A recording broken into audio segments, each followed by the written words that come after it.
مباراة بيراميدز بقى، وهي اصبحت مباراة قمة. طبعا. الان بيراميدز يتصدر الدوري بفارق نقطة عن النادي الاهلي، ومباراة في غاية الأهمية. احنا ما كناش كويسين قدام فاركو، هم ما كانوش كويسين قدام زد. الزمالك ما كانش كويس قدام مودرن. اكبر الخاسرين كان الزمالك، المتوسطين كان الاهلي، السعداء كانوا بيراميدز. المباراة وظروفها امام مستر كولر.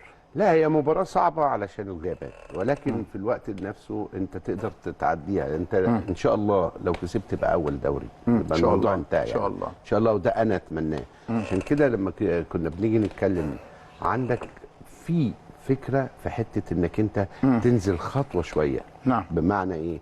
المهام تقل عند اللعيبة بخطوة. نعم. ما فيش مانع انك انت، يعني احنا ما بنحبش الكلمه ان احنا ندافع لا، دي مباراه فيها تكتيك. مباراه لازم تبقى مباراه تكتيكيه، لانك انت محتاج انك انت اول حاجه الحفاظ على شباكك تكون نظيفه، لان انت طول الوقت لما بتكون ما دخلش فيك هدف، انت في اي لحظه ممكن تكسب الثلاثه بونت. فده من الاول حاجه انك انت التامين يبقى تامين كويس قوي.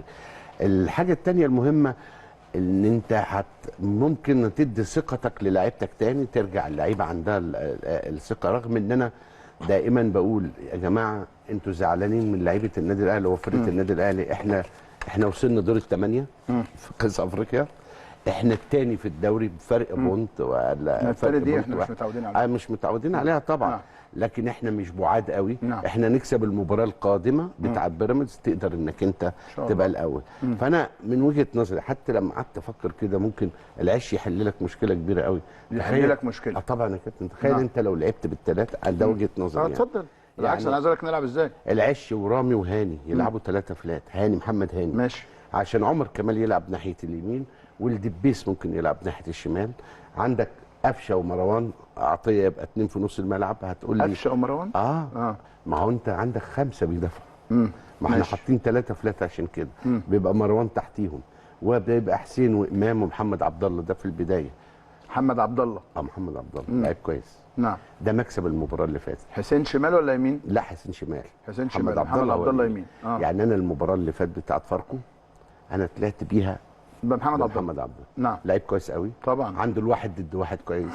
عنده ذكاء في الملعب. الحاجه الثانيه جراءه، عنده جراءه. يعني لما هو بيتهيألي كان راجع من الوزن الجريء كده كمان. حمزه عبد الكريم. نعم. حمزه. بس محمد عبد الله في الواحد ضد واحد كتير كمان. وكمان الواحد ضد واحد يا كابتن عنده ميزه كويسه قوي. نعم. انه بيروح دايركت على اللعيب في وسط اللعيب.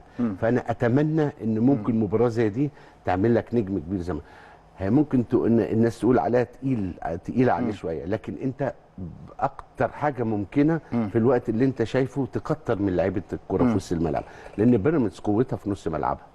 بيراميدز قوتها في مهاره لاعبيها والحته الهجوميه بتاعتها والاطراف.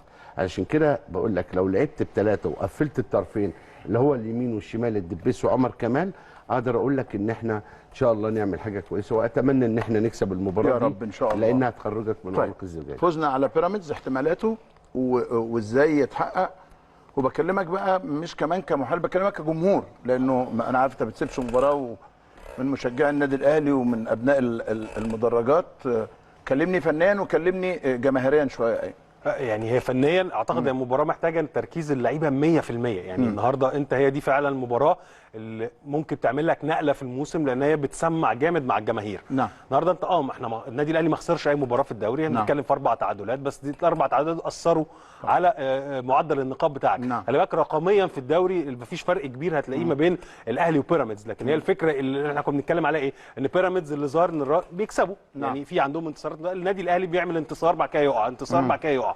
هي دي المشكله. فانت النهارده دي مباراه مهمه في ايه؟ ان هي هتحطك في الطريق ان الناس هتبتدي تهدى مع الصفقات، مع اللي انت مباراه زي بيراميدز جماهيريا تكسبها تتصدر ده، وتبتدي الدنيا تهدى. تبتدي بقى تاخدها ستيب باي ستيب. المباراتين بتوع الموسم الماضي دور الجمهور كان يعني مش طبيعي، رهيب طبعا. سواء في ملعب الدفاع الجوي او حتى في ملعب استاد القاهره، حاجه لا تصدق. واعتقد المباراه اللي جايه جماهيريا هتبقى فل. يعني التذاكر اللي تم طرحها اعتقد ان هي خلصت ولا لسه؟ اعتقد ان هي خلصت، لان انا وانا بحجز كان عندي مشكله كل شويه ما فيش لحد ما عرفت احجز التذكره. فاعتقد ان كان في ضغط على المباراه لان التذاكر نزلت وقت ماتش فاركو. نعم. فانت الناس قاعده وابتدت تحجز، وتوقيتها كمان بتتكلم ان هي الساعه 7 يوم الاحد، فاعتقد الناس تقدر ان هي تخلص شغلها وتطلع على الاستاد. الحاجه المهمه كمان ان اللعيبه لازم شويه مع الحكام يبقوا مركزين في ان هو الحكام ما تخرجهمش عن الجيم.